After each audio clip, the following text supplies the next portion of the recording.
ಬೆಳ್ಳಕ್ಕಿಗಳ ಲೋಕದಲ್ಲಿ. ಲೇಖಕರು ರಾಘವೇಂದ್ರ ಪಾಟೀಲ. ಬೆಳ್ಳಕ್ಕಿಗಳ ಹಿಂಡು ಕಂಡಲ್ಲೆಲ್ಲ ಅವನನ್ನು ಹುಡುಕಬೇಕು. ಪರಿವ್ಯ ಮನಿ ಬಿಟ್ಟು 3 ದಿನವಾಗಿದೆಯಂತೆ.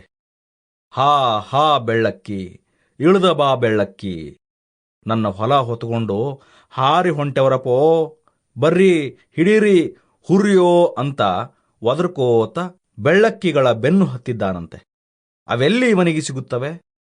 ಭುರ್ರ್ ಅಂತ ಹಾರಿ ಮಾಯವಾಗಿ ಹೋದರೆ ಇವ ಹೊಯ್ ಅಂತ ಅತ್ತು ಮತ್ತೆ ಬೆಳ್ಳಕ್ಕಿಗಳ ಹಿಂಡು ಹುಡುಕಲು ಹೊಂಡುತ್ತಾನಂತೆ.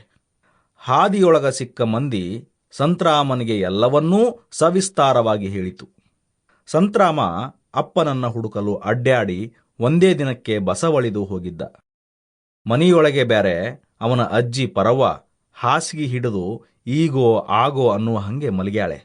ಪೊಲೀಸರ ಕೈಯೊಳಗೆ ಅನ್ಯಾವಿನ್ಯ ಆಗಿ ಬಂದಾಗಿನಿಂದ ಈ ಪರವನೂ ಖಬರಿ ಬೇಖಬರಿ ಇದ್ದಂಗ ಇದ್ದಳು.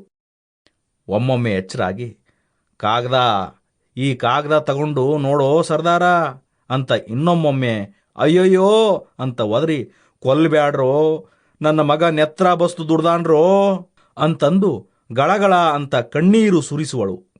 ಒತ್ತಾಯದಿಂದ ಒಂದು ಗುಟುಕು ಸಕ್ಕರೆಯ ನೀರು ಹೊಟ್ಟಿಗೆ ತಗೋತಾಳೆ. ಸಂತ್ರಾಮನ ಅವ್ವ ಮಲ್ಲಿಗೆ ದಿಕ್ಕು ತಪ್ಪಿದಂಗಾಗಿತ್ತು. ಸಂತ್ರಾಮ ಬೆಳಗಿನಿಂದ ಅಡ್ಡಾಡ್ಲಿಕ್ಕೆ ಶುರು ಮಾಡಿದ್ದ. ಬಿಸಿಲಿನಲ್ಲಿ ಅಪ್ಪನ್ನ ಹುಡುಕ್ಯಾಡ್ಲಿಕ್ಕಂತ ಊರಿನ ಆಸುಪಾಸು ಎಲ್ಲ ತಿರುಗಾಡುವ ಭರದೊಳಗೆ ಒಮ್ಮಿಗೆಲೆ ಗೀತಾನ ನೆನಪಾಗುವುದು. ಎಲ್ಲ ಒಂದಾ ರಕ್ತ ಸುಡಬೇಕು, ಈ ಬೆಳಗಾವಿ ಎಷ್ಟು ದುಷ್ಟದ ಅಂತ ತನ್ನೊಳಗೆ ಮಾತಾಡಿ ಸಿಟ್ಟಿನಿಂದ ತುಟಿ ಕಡಿದುಕೊಂಡ. ಸಂತ್ರಾಮನಿಗೆ ಬೆಳಗಾವಿ ಅಸಾಧ್ಯ ದುಷ್ಟ ಅಂತನಿಸಿದೆ. ಆದರೆ ನಮ್ಮ ಊರಿನ ಪ್ರತಿಯೊಂದು ಮನೆಯೂ ಒಂದಿಲ್ಲೊಂದು ರೀತಿಯೊಳಗ ಬೆಳಗಾವಿಯೊಂದಿಗೆ ಸಂಬಂಧ ಇಟ್ಟುಕೊಂಡಿದೆ.